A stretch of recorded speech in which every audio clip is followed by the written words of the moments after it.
Noticias, con los protagonistas de los hechos. Dirige John Didier Rodríguez Marín.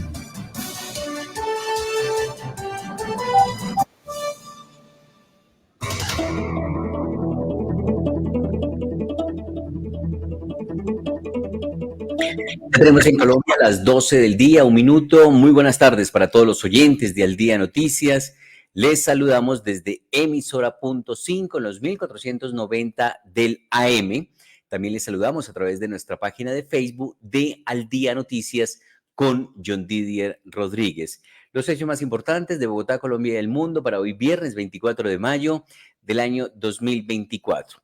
Atención que sigue el escándalo por la corrupción en la Unidad Nacional de Gestión del Riesgo y tras las revelaciones que hizo en las últimas horas en entrevista para la periodista Vicky Dávila de la revista Semana de Olmedo López, quien vinculó al ministro del Interior, Luis Fernando Velasco, y al representante de la Cámara por el Partido Conservador, Wadid Mansur. El ministro Luis Fernando Velasco sobre estas declaraciones dijo: no me asusta el ladrón de la Unidad Nacional de Gestión del Riesgo, refiriéndose a Olmedo López. Luis Fernando Velasco rechazó de esta manera las acusaciones de Olmedo López, el director de la Unidad Nacional de Gestión del Riesgo y Desastres, quien dijo que el ministro del Interior tendrá mucho que explicarle al país. El ministro del Interior calificó de ladrón al director de la Unidad Nacional de Gestión del Riesgo, Olmedo López, quien en diálogo con la revista Semana lo salpicó nuevamente por el escándalo de corrupción en la Unidad Nacional de Gestión del Riesgo. Hay que decir que el presidente de la República, Gustavo Petro, se pronunció anoche en su cuenta de X, dijo que su gobierno no compra congresistas. Según López, en lo que tengo básicamente y las reuniones a las que asistí, el doctor Luis Fernando Velasco tendrá mucho que explicarle al país. También se ha pronunciado en ese sentido el ex senador de la República, es compañero de Gustavo Petro en el Polo Democrático, y dijo que el presidente Petro así presuma una inocencia, los hechos demuestran lo contrario y los hechos lo condenan. Esto ha dicho Jorge Enrique Robledo sobre este escándalo de corrupción en la Unidad Nacional de Gestión del Riesgo. Y la preocupación que también le existe a buena parte de la clase política en Colombia y de los ciudadanos es que con estas declaraciones de Olmedo López se estaría confirmando que el gobierno utilizó recursos públicos desde la Unidad Nacional de Gestión y Riesgo para comprar algunos congresistas con contratos. Y también se ha hablado, recordemos, de maletines con dinero de 3.000 millones de pesos para Iván Name, presidente del Senado, y de 1.000 millones de pesos para el presidente de la Cámara, el representante Calle. De manera que muchos están diciendo que esta reforma pensional pues no se debe aprobar mientras se define y se clarifique realmente qué fue lo que hizo el gobierno y cómo logró las mayorías en esta aprobación. Recordemos que la reforma pensional también fue aprobada en comisión y ahora pasa a plenaria de Cámara de Representantes para ser ley de la República. Jorge Enrique Robledo, a propósito de las declaraciones del presidente Gustavo Petro en rechazo de los señalamientos que indican que funcionarios de su gobierno están inmersos en enredos de corrupción, pues ha dicho que el presidente, por más que presuma una inocencia frente a esto que ha ocurrido, pues los hechos lo condenan y que tiene que responder por esta situación. Robledo reiteró, como lo dijo en su carta, que la defensa de Petro a su gobierno constituye una obstrucción a la justicia por el tono en el que está planteando las cosas y podría afectar las decisiones que tomará la Fiscalía General de la Nación. Y también hay noticia sobre esta reforma pensional que está haciendo trámite en la Cámara de Representantes porque fue aprobada con 2.3 salarios mínimos. Recordemos que también el gobierno la radicó inicialmente con 4 salarios mínimos y se aprobó en Senado con 2.3. A ese acuerdo llegaron gobierno, Partido Liberal y Partido de la U, y por eso se aprobó la reforma pensional. Pero ya cuando el proyecto pasa a Cámara, pues el gobierno insiste en que sean 4 los salarios. Por eso hay que esperar si finalmente en Cámara se eleva a 4 los salarios mínimos para que sea obligación de una persona cotizar con Colpensiones. Aunque se ha decidido mantenerlo en 2.3 salarios mínimos, en la Comisión Séptima De acuerdo con el viceministro de Empleo y Pensiones, algunos de los representantes han manifestado la intención de acompañar al presidente Petro en la iniciativa de subir el umbral de cotización a 4 salarios. Por eso el gobierno insistirá en aumentar este umbral de cotización en Colpensiones en la plenaria de la Cámara. El viceministro de Empleo y Pensiones, Iván Jaramillo, celebró el avance de la reforma pensional en la Comisión Séptima de la Cámara de Representantes. Dijo que es importante para corregir los problemas de cobertura, equidad y sostenibilidad financiera del sistema de protección a la vejez en el país. Aunque reconoció que la discusión parlamentaria está en curso, recalcó que el gobierno respalda la iniciativa y está acompañando en el trámite en ese sentido. Noticia del presidente Gustavo Petro, quien advirtió en las últimas horas que si el Congreso no le aprueba el cupo de endeudamiento que está solicitando, pues simple y llanamente decretará emergencia económica. El presidente Gustavo Petro aseguró que el cupo de endeudamiento es para pagar la deuda vigente con nueva.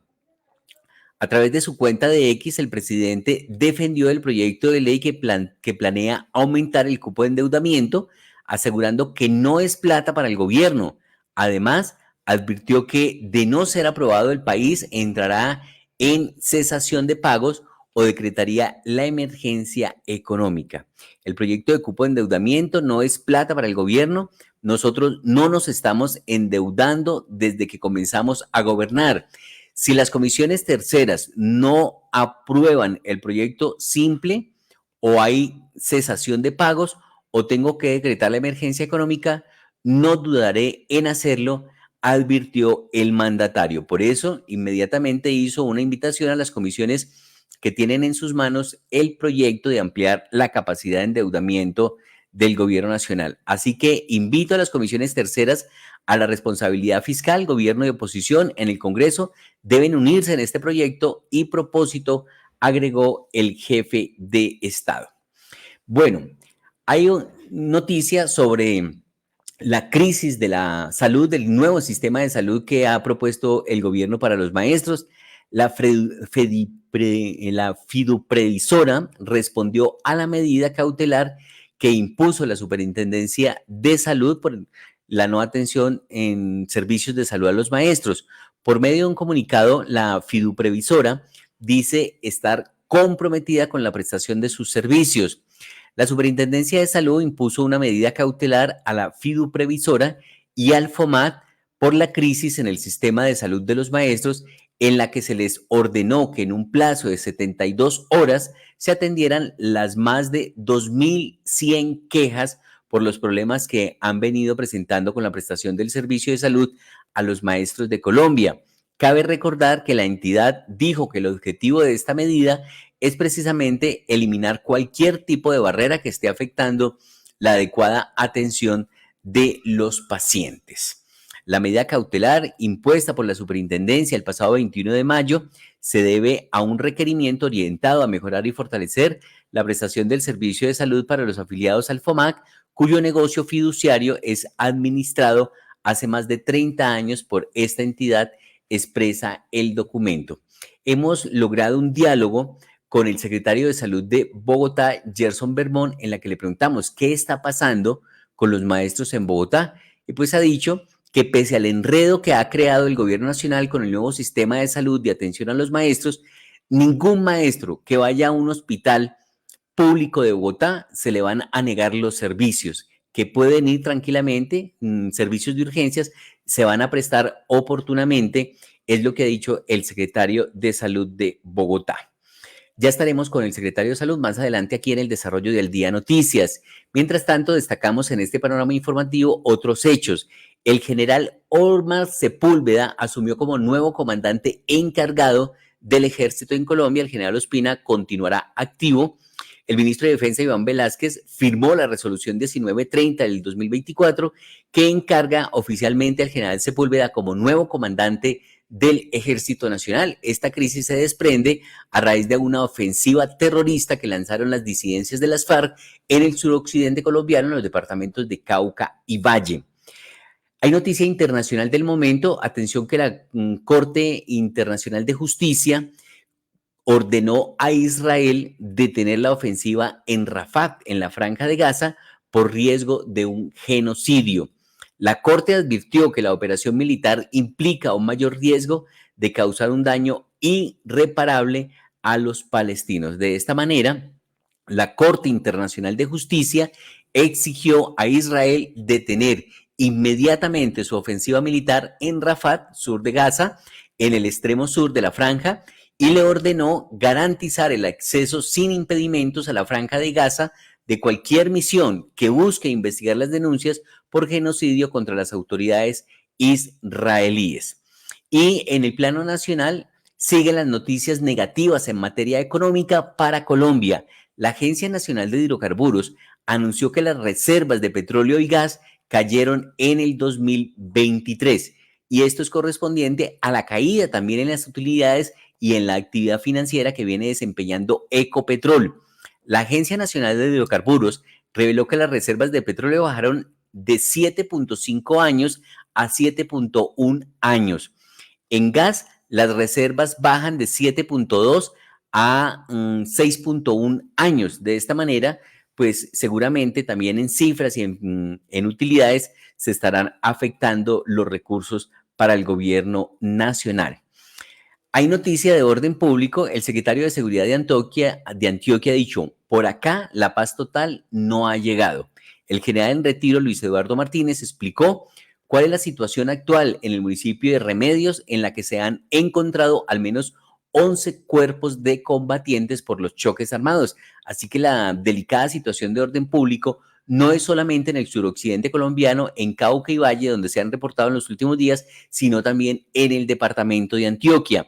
En el municipio de Remedios, al nordeste de Antioquia, se registra una grave crisis humanitaria por cuenta de una serie de enfrentamientos armados entre miembros de las autodefensas gaitanistas de Colombia y una alianza entre las disidencias de las FARC y el ELN, lo que quiere decir entre derecha e izquierda. Se supone que las autodefensas son de derecha, pero pues según el presidente ya se trata solamente de organizaciones narcotraficantes.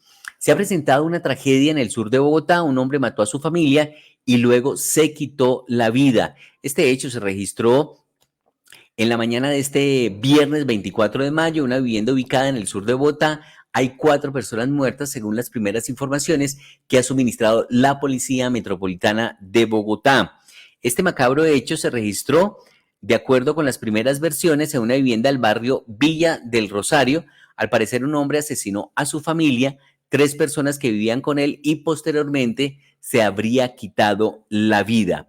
A la casa ubicada en la localidad de Puente Aranda llegaron agentes de la policía y la fiscalía para hacer el levantamiento de los cuerpos de las víctimas y realizar las respectivas investigaciones para esclarecer los hechos.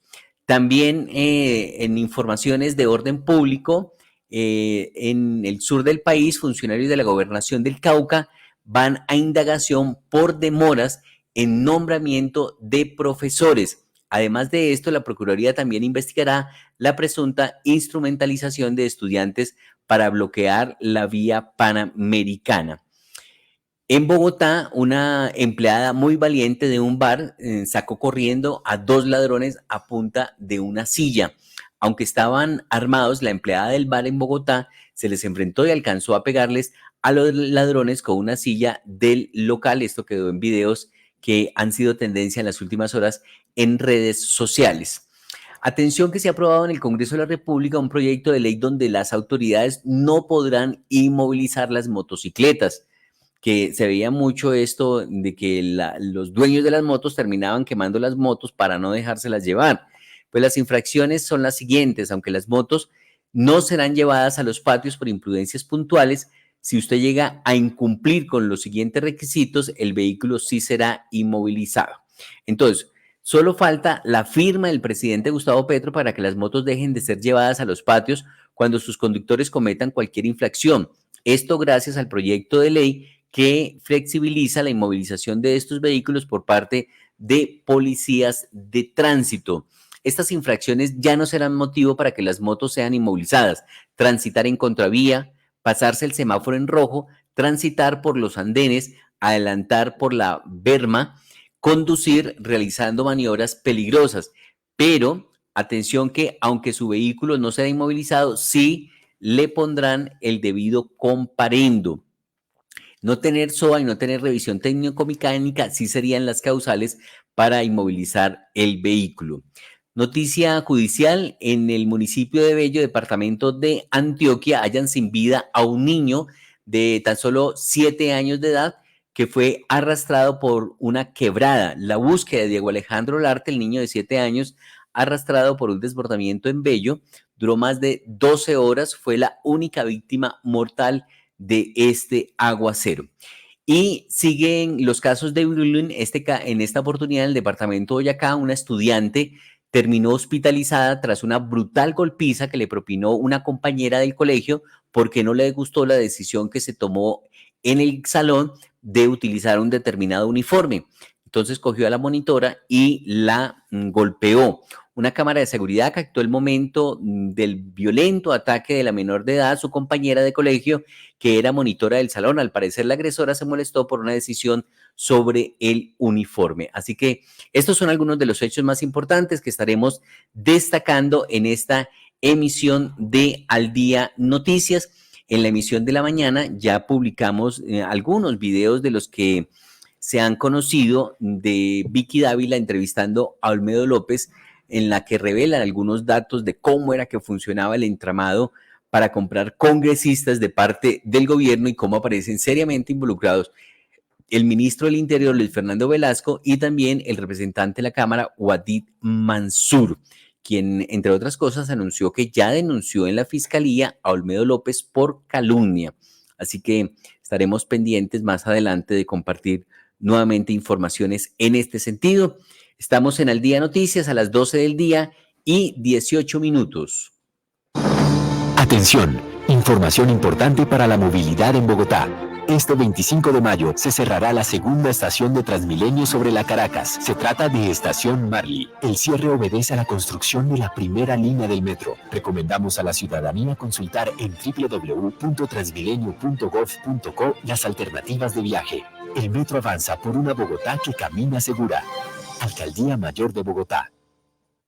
La naturaleza nos hace el último llamado para detener esta guerra suicida. Bosques arrasados, tráfico de animales, minería ilegal, especies extintas, ríos y mares contaminados. Todos estamos llamados a la acción y tenemos la oportunidad de ser parte del cambio. La COP16 es la COP de la gente, de todos los jóvenes, indígenas, campesinos, negros. Por primera vez, 196 países se unen en Colombia para hacer un llamado a proteger la naturaleza, la vida y hacer la paz con la naturaleza. COP16. Colombia, paz con la naturaleza. Ministerio de Ambiente. Colombia, potencia de la vida.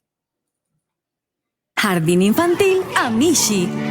Más que un jardín infantil, somos un centro de experiencias. Pensamos en tu hijo, pensamos en su desarrollo, respetamos sus procesos de aprendizaje, diseñamos actividades que potencian su fantasía e imaginación. Tenemos experiencias que despiertan su curiosidad. Vivimos experiencias para aprender, para divertirse y para descubrir que ser un niño es ser feliz. Jardín Infantil Amishi, ubicado en Nicolás de Federman. Teléfono fijo 601-530-3382. WhatsApp 311-510-8722. Y en redes sociales, Instagram y Facebook, @Jardín Infantil Amishi. Porque ser niño es ser feliz. Al Día Noticias, información deportiva. Y nos actualizamos con la información deportiva, el Giro de Italia, las emociones del Giro de Italia, tener a varios colombianos ahí en el top 10, top 10. Margaret Ojalvo, muy buenas tardes. Pues mira, grandes emociones, John Didier. Buenas tardes a las 12:20 minutos. ¿Por qué? Porque ya esto termina, el domingo se acaba y realmente falta la etapa de mañana, la etapa clave. Ahí se ve todo. Por ahora vamos bien, pero ¿qué pasó hoy? Bueno, hoy habían 3 puertos de montaña, uno de tercera y 2 de segunda. Hubo un momento de una escapada muy fuerte, tuvo pinchazo Pogačar, tuvo caída Geraint Thomas, que es, recuérdate, el que va siguiendo y que mañana va a estar durísimo contra nuestro Daniel. Entonces, porque están los dos disputando el segundo lugar, porque ya definitivamente el primero, salvo que algo pues terrible pase, ya está claro que es de Pogačar.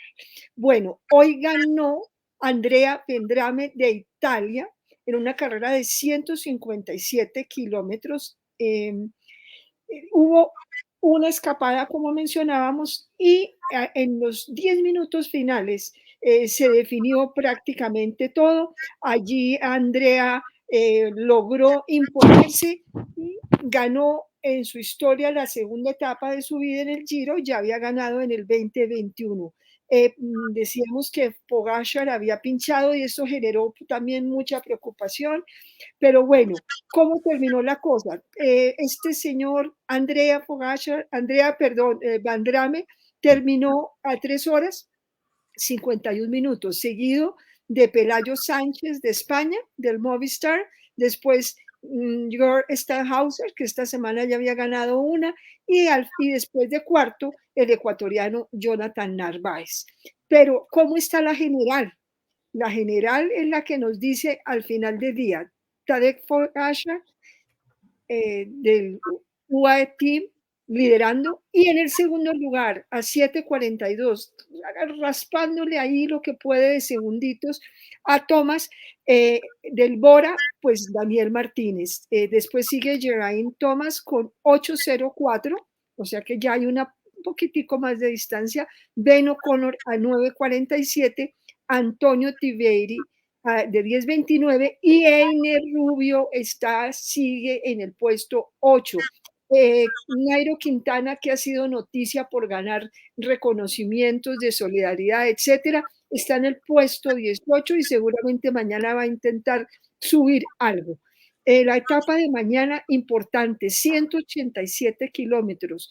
Si bien termina en plano, hay un tema, es que tienen que subir y bajar el Monte Grappa en 2 oportunidades. Y allí es donde se pueden presentar muchas cosas. Así que atentos a qué va a pasar. El domingo es la final, se acaba, es la última etapa y el lunes les contaremos todas las incidencias.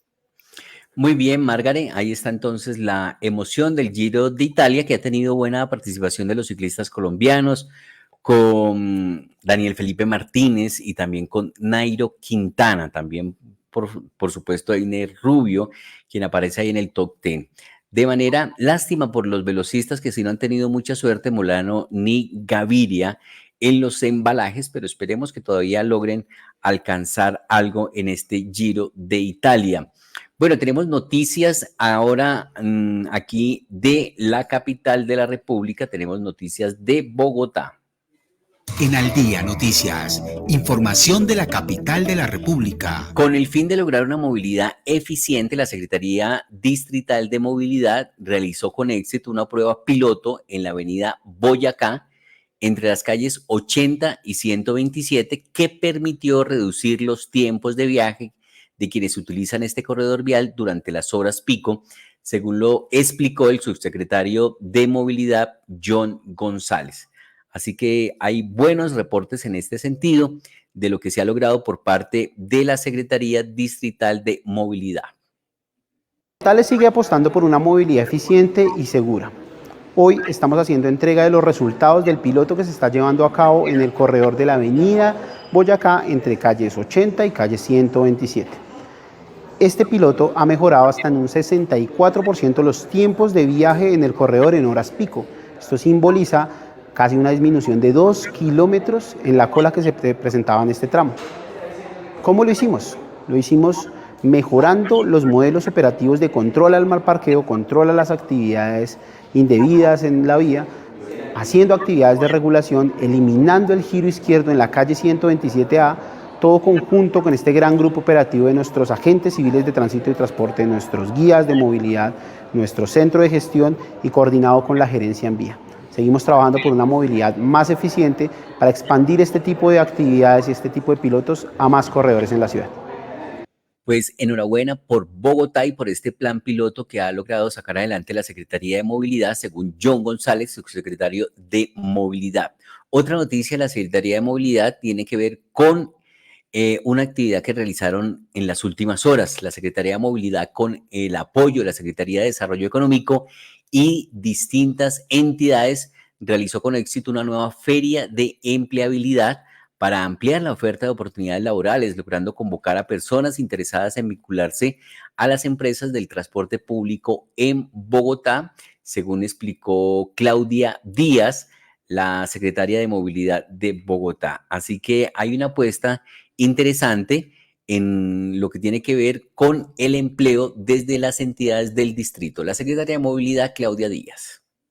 La Secretaría de Movilidad realiza esta feria de empleabilidad con el propósito de facilitar el acceso a oportunidades de empleo en el sector transporte a las personas que han participado en el proyecto de calificación y cualificación en oficios no convencionales para el transporte de Bogotá. En esta feria están participando 20 empresas y están convocadas cerca de 800 personas. Es así como la Secretaría de Movilidad continúa abriendo oportunidades para mejorar la calidad de vida de las mujeres migrantes y personas de género diverso para que puedan trabajar en el sector del transporte público.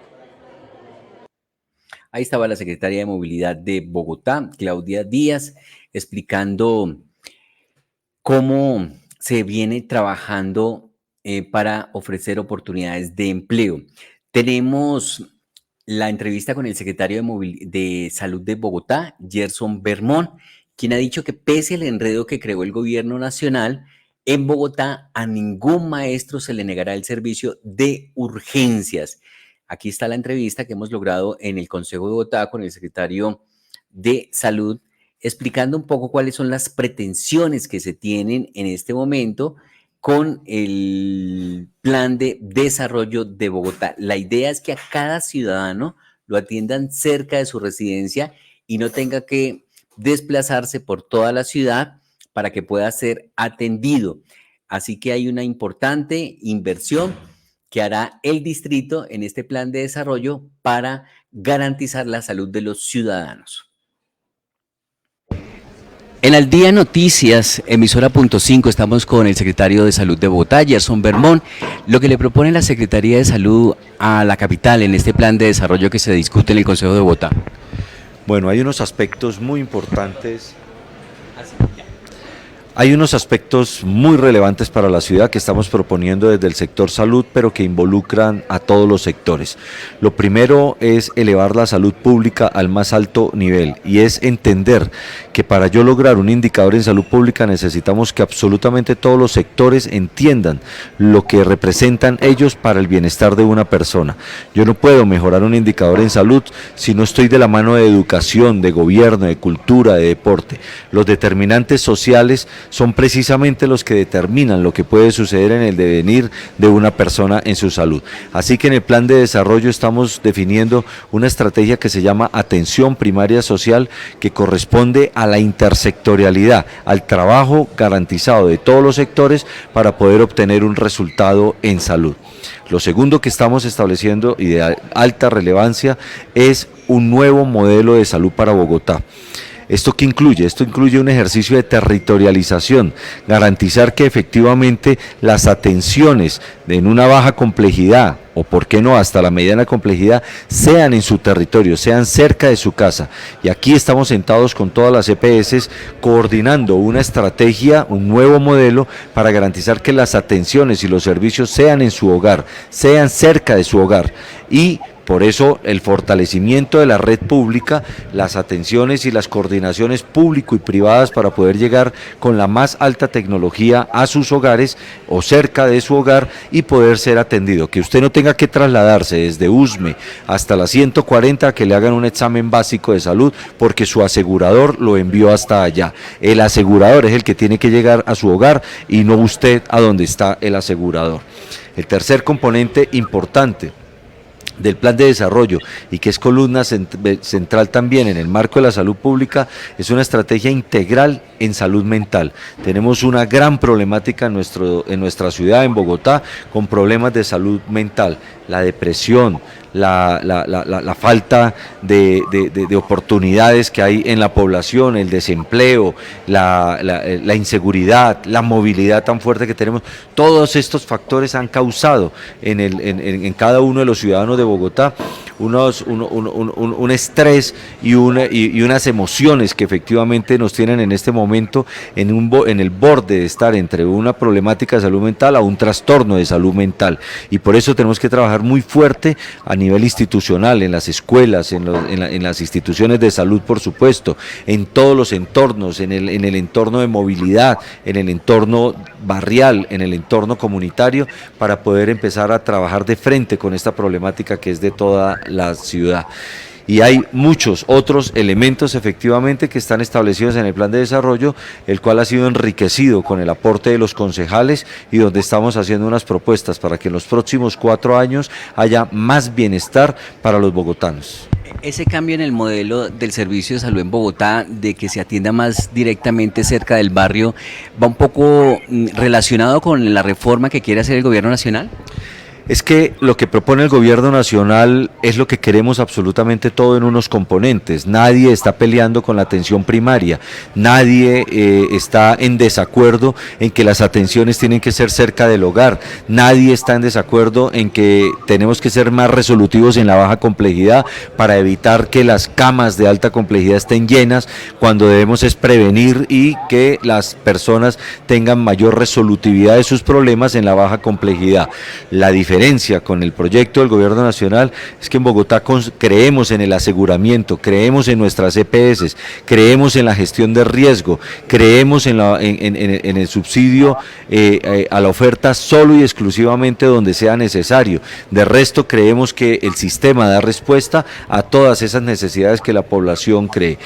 Yo se lo he dicho al ministro, estamos de acuerdo en un 80% en el modelo que propone el Ministerio de Salud y en lo que está proponiendo Bogotá, pero definitivamente hay un 20% donde no estamos de acuerdo para nada, que es en fragmentar la prestación del servicio, en fragmentar el aseguramiento, en romper o acabar el aseguramiento y en fragmentar la gestión del riesgo. Ahí es donde el modelo de Bogotá es fuerte y donde vamos a poder demostrar que se pueden hacer estas atenciones que la comunidad necesita, pero preservando el aseguramiento. ¿Y con esta propuesta y con la infraestructura actual que tiene el distrito es suficiente o se requieren hacer nuevos centros de atención o algunos CAD, puestos de salud? Bogotá, por supuesto, ha hecho unas inversiones inmensas en unos grandes hospitales.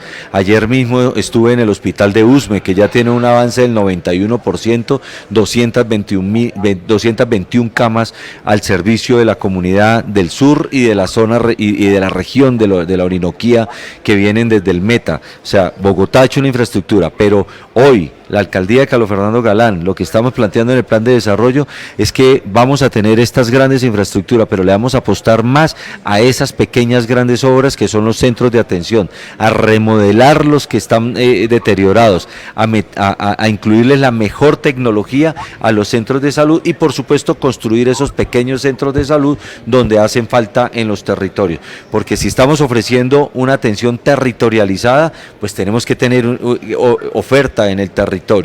Precisamente eso es lo que queremos evitar, que la gente no tenga que desplazarse a otros sitios de la ciudad porque no encuentra cerca de su entorno, de su territorio, las atenciones en salud. Esas son las pequeñas grandes obras que vamos a realizar y que están quedando contempladas en el plan de desarrollo. ¿Cuántos centros de salud habría que construir? En este momento nosotros estamos contemplando 4 grandes hospitales, de terminarlos o construirlos, pero estamos hablando de 45 pequeños o centros de salud que efectivamente tenemos que remodelar, reconstruir o construir totalmente nuevos. Debe haber 45. Usted como responsable de la salud de los ciudadanos en Bogotá, ¿cómo está manejando el tema de los maestros en este momento? Es una situación muy triste, muy compleja la que le está sucediendo a los maestros. Nosotros estamos haciendo un ejercicio de inspección y de vigilancia y de asesoramiento a los mismos maestros para intentar lograr que efectivamente encuentren solución a sus problemáticas. Pero definitivamente es una situación que rompió totalmente en una estructura que de por sí ya era mala y ahora es peor. Es terrible lo que está sucediendo con los maestros y efectivamente los estamos acompañando, pero esto le corresponde al gobierno nacional, no es un tema que podamos solucionar desde el gobierno distrital y esperamos que efectivamente este desorden tan grande que se presentó en esta propuesta tenga una salida rápida para poder garantizar la vida de todos los maestros. Pero si un maestro va a un hospital para que le atiendan una apendicitis, se la atienden, club. Pero total, por urgencia serán atendidos de todo, independiente si hay contrato o no hay contrato. Todo lo que son las emergencias, no solo en los hospitales públicos, sino en cualquier situación, tienen que atenderlos efectivamente. Pero la verdad es que en este momento hay un sistema muy desorganizado, o se desorganizó lo que había totalmente. Hay una incertidumbre muy grande por parte de los maestros y del sistema en sí. Todos quisieran colaborar para decir, venga, ¿qué es lo que quieren para poder apoyar e intentar ayudar? Nosotros mismos desde las subredes hemos querido hacer contratación con el FOMAC, pero no entregan frecuencias, no entregan bases de datos, no hemos encontrado la posibilidad de acercarnos, han pedido cita conmigo para poder llegar a acuerdos y esperamos que se pueda colaborar a ver si se soluciona, porque por encima del desorden que se armó está la vida de los maestros y necesitamos colaborar en lo que se pueda. Una pregunta final, volviendo al plan de desarrollo, ¿cuál es la inversión total que se contempla en este plan de desarrollo en materia de salud? En materia de salud estamos hablando de cerca de 18 billones de pesos en los 4 años, de los cuales ahí se contemplan todos los recursos del aseguramiento. ¿Qué son los recursos del aseguramiento?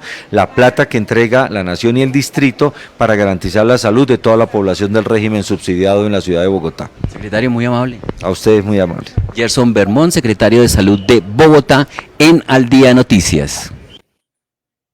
La naturaleza nos hace el último llamado para detener esta guerra suicida. Bosques arrasados, tráfico de animales, minería ilegal, especies extintas, ríos y mares contaminados. Todos estamos llamados a la acción y tenemos la oportunidad de ser parte del cambio. La COP16 es la COP de la gente, de todos los jóvenes, indígenas, campesinos, negros. Por primera vez, 196 países se unen en Colombia para hacer un llamado a proteger la naturaleza, la vida y hacer la paz con la naturaleza. COP16. Colombia, paz con la naturaleza. Ministerio de Ambiente. Colombia, potencia de la vida. En Al Día Noticias, el hecho del momento. La noticia del momento pues tiene que ver con la entrevista que logró la periodista Vicky Dávila con Olmedo López, quien está dispuesto a colaborar con la investigación sobre la corrupción en la Unidad Nacional de Gestión del Riesgo. Según esta entrevista, el representante a la Cámara, Wadid Mansur, pues estaría dentro de los congresistas que compró el gobierno nacional, según lo expresado por Olmedo López, y también el ministro del Interior, Luis Fernando Velasco. Así que vamos con estas declaraciones que recogemos desde la revista Semana con Vicky Dávila en relación inicialmente con el representante de la Cámara, Wadid Mansur, quien entre otras cosas ya anunció que denunció en la Fiscalía a Olmedo López por calumnia. Este tema de los carrotanques, que va más allá de los carrotanques, toca a aforados, darte solamente un nombre, el presidente de la Comisión de Acusaciones. ¿Quién? Wadid Mansur. ¿Está metido en este escándalo? Es uno de los beneficiados de todo este proceso. Cuando habla de beneficiados es que recibió plata o contratos. Que lo compraron, mejor dicho. O se vendió. Exacto. Sí. Creo que para cometer estos hechos se necesitan dos partes, no una. Sí, el que entrega, el que ofrece, el que da las órdenes, el que recibe. Y precisamente cuando hablo de que nos equivocamos, va más allá de la compra de unos carrotanques o un valor de unos camiones, la discusión si los camiones sirven o no sirven, sino el hecho fundamental, y es que este tema lamentable para el país y del que tenemos que arrepentirnos, tiene que ver necesariamente con unos hechos que en Colombia, Dios quiera, no se vuelvan a repetir. Olmedo, estábamos hablando de Carlos Ramón González, pero usted me habla de Guadit y yo no puedo pasar por alto. Es el presidente de la comisión de acusación y yo quiero saber cómo se vendió, por qué se vendió, por cuánto lo compraron. Es un tema de contratación, fundamentalmente que está documentado, tengo las evidencias, recibí también instrucciones, no se me ocurrió. No fue una idea suya. No acordé con el representante de la Cámara, recibí una orden y la orden se transmitió. También aparece en estas declaraciones el ministro del Interior, Luis Fernando Velasco, seriamente comprometido, según Olmedo López, quien asegura tener las pruebas que presentará ante la justicia. Escándalo, el ministro del Interior, Luis Fernando Velasco. En lo que tengo básicamente y las reuniones a las que asistí, pues el doctor Luis Fernando Velasco tendrá mucho que explicarle al país. Es decir, dio órdenes. Es precisamente en esta agenda que tenemos, en la petición que hacemos a la Fiscalía General de la Nación y a la Honorable Corte, es que el país conozca la verdad. Incluso lo que se dice es que Luis Fernando Velasco se atrevió a planear la estrategia para comprar congresistas, así de sencillo. En la agenda, el doctor Velasco pues le contará al país cuáles fueron los motivos, ¿cierto?, de una agenda que se adelantaba y de la que soy testigo. Transmití las instrucciones que recibía y las transmitía a uno de mis subalternos. ¿Era una agenda corrupta? ¿Sí o no? Es una agenda de la que tenemos que pedirle y arrepentirnos y pedirle perdón al país. ¿Corrupta, Olmedo? Esa agenda precisamente, son hechos de corrupción que beneficiaron a un número importante de congresistas. ¿Usted tiene las pruebas que involucran a Luis Fernando Velasco? Sí. Bueno, ahí estaba entonces, aparte de esta entrevista que ha logrado la periodista Vicky Dávila de la revista Semana, con Olmedo López. El presidente de la República se pronunció en su cuenta de X y ha dicho enfáticamente que su gobierno no compra congresistas y ha rechazado, por supuesto, estas declaraciones, lo mismo que el ministro del Interior, Luis Fernando Velasco, y Wadí Mansur. Será la justicia la encargada de determinar, según las pruebas, quién está diciendo la verdad. Hay también pronunciamientos desde el Congreso de la República de que, por ejemplo, esta reforma pensional que se está adelantando es para el gobierno poder tener caja para las próximas elecciones. Dicen desde Cambio Radical, acá estamos destapando el tema. Esta es una reforma para conseguir votos para las próximas elecciones. Es una reforma inmediata, no es estructural. Una reforma pensional no se puede construir pensando en las elecciones del 2026. Se parece mucho esto a lo ocurrido en Venezuela, ha dicho el Jairo Cristo, quien hace parte de este partido Cambio Radical. Así que vamos con las declaraciones que en ese sentido ha entregado el partido Cambio Radical por la reforma pensional. Acá estamos destapando el tema. Esta es una reforma para conseguir votos para las próximas elecciones, porque es una reforma inmediata, no es una reforma estructural. Si fuera estructural, estuviéramos solucionando los problemas que tiene la Ley 100 y estuviéramos previendo lo que puede pasar, como usted lo dijo. No está solucionando el problema hoy, pero tampoco está solucionando el problema a los jóvenes. Entonces, ese es el estudio que queremos. Una reforma pensional no se puede construir pensando de cara a unas elecciones del 2026. Algo se parece mucho esto a lo ocurrido en el vecino país. Muchas gracias. Ahí estaba entonces la declaración que entregó en este sentido este congresista de Cambio Radical Y para nadie es un secreto que no solamente la reforma pensional, sino también la reforma a la salud serían instrumentos financieros que necesita el gobierno para apoyar o apalancar la próxima reforma pensional. Bueno, se ha pronunciado también en las últimas horas el exministro de Salud y exministro de Educación, Alejandro Gaviria.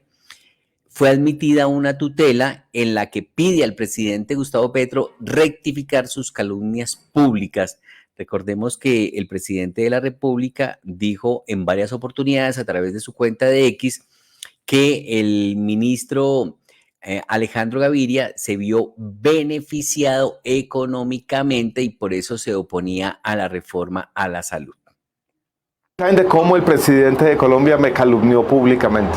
En Montería, en una reunión pública, el presidente me acusó de desviar 1,5 billones de pesos de la infraestructura educativa a la corrupción del FOMAC, diciendo que yo estaba cuidándole el negocio de las EPS. En el primer año dejó perder 1,5 billones de pesos que iba a las universidades y lo dejó trasladar al FOMAC, donde hay una olla de corrupción donde la politiquería se come la plata.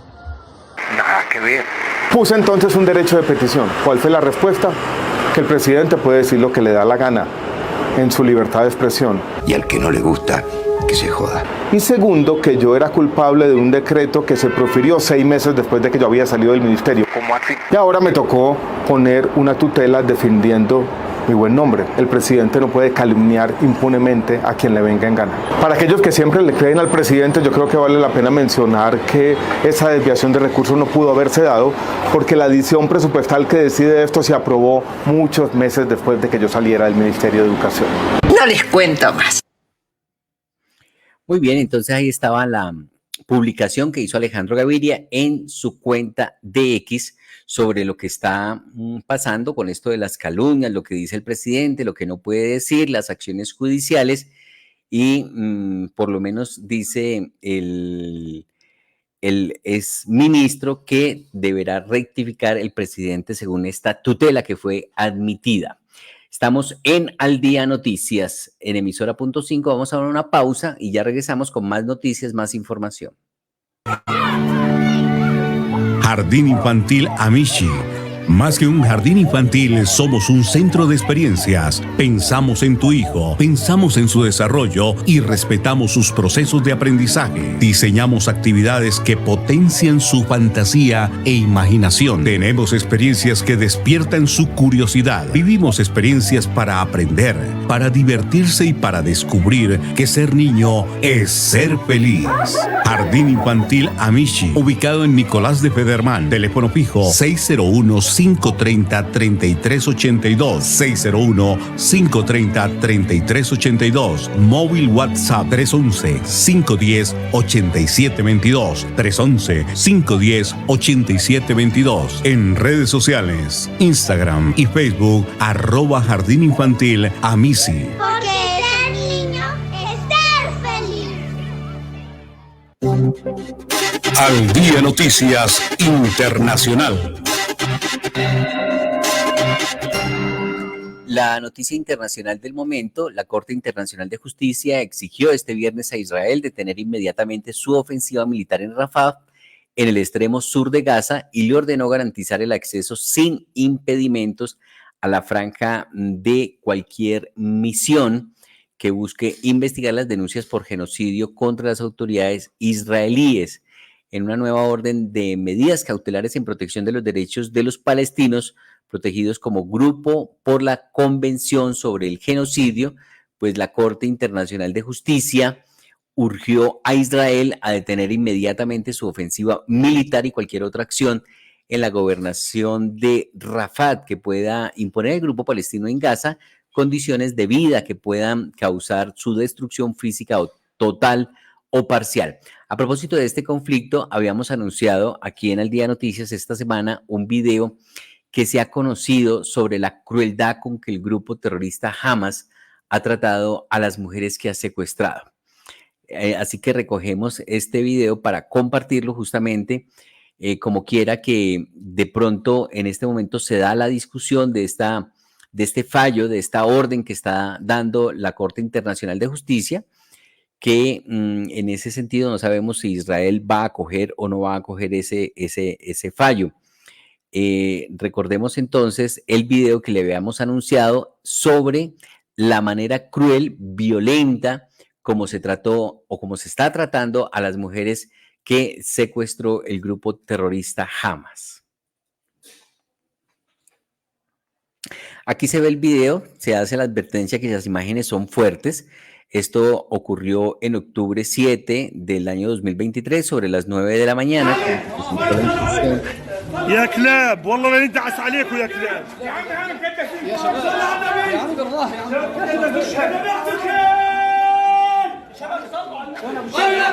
Si se fijan bien en las imágenes, la mayoría de las mujeres aparecen ensangrentadas porque han sido brutalmente golpeadas, además de violadas, según estas informaciones que se han conocido hasta el momento.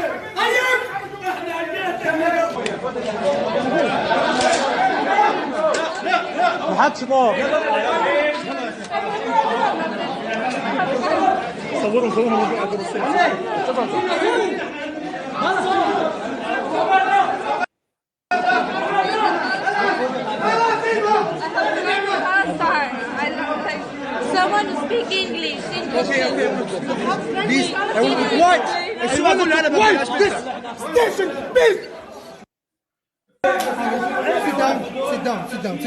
Sit down. ولك اخواتنا ماتوا من وراكم وانا لن اخذكم كلكم. That's what you mean? What? What? Again. Who you want to call? What? Number again. Wanna call my friend with Gaza. Why? I swear. What? Where from? What? Where from? No.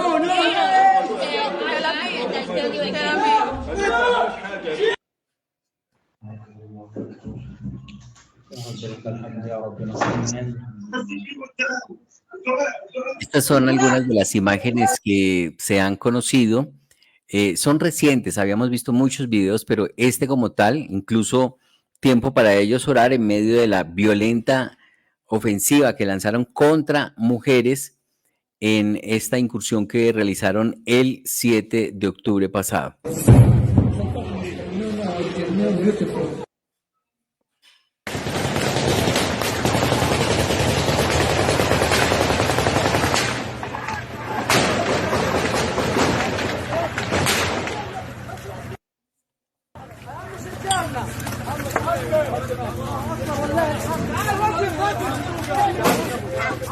لا طلع ايوه طلع.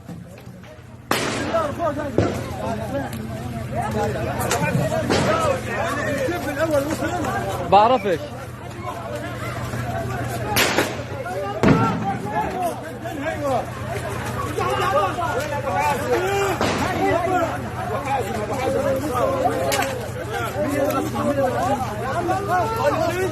Sobre este video, recordemos que la periodista Vicky Dávila escribió en su cuenta de X: qué horror, esto es lo que los terroristas de Hamas le hicieron a las mujeres el 7 de octubre.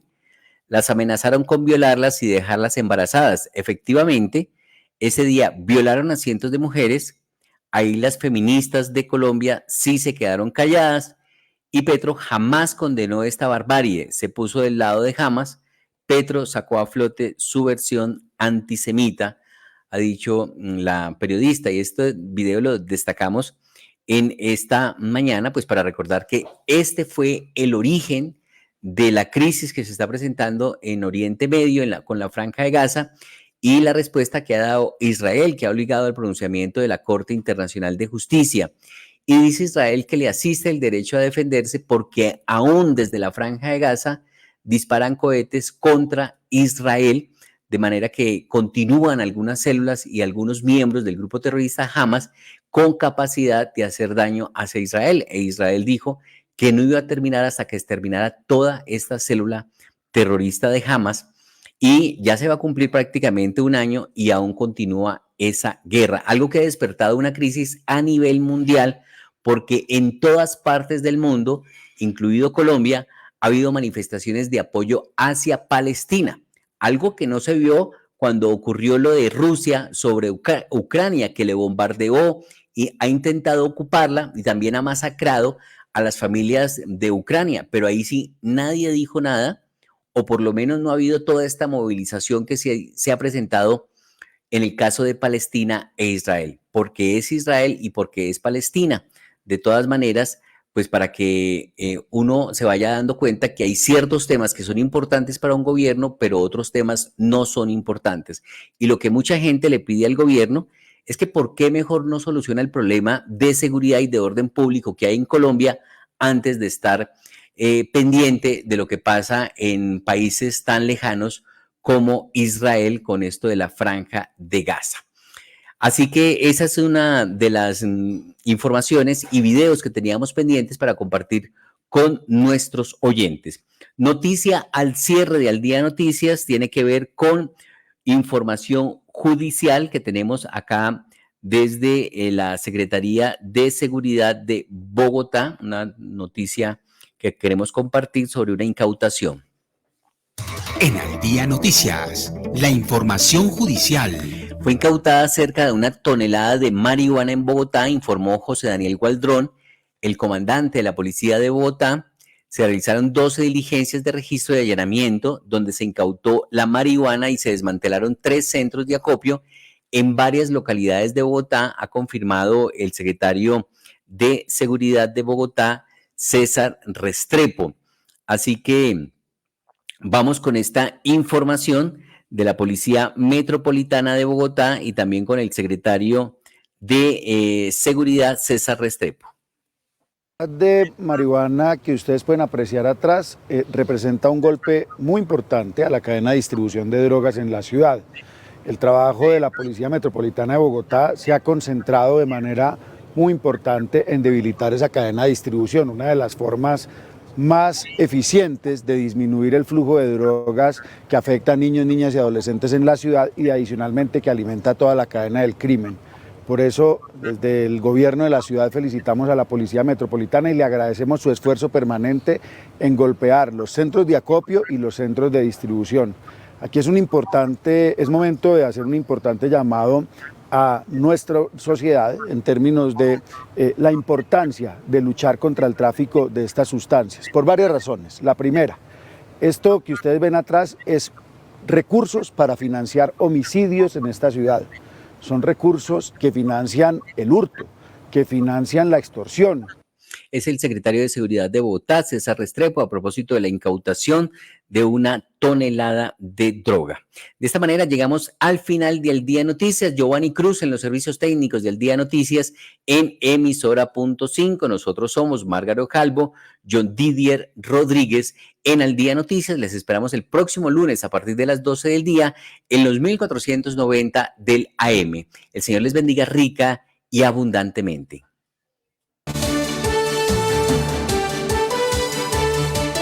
Al Día Noticias con John Didier Rodríguez Marín. La información más importante del momento en Bogotá, Colombia y el mundo.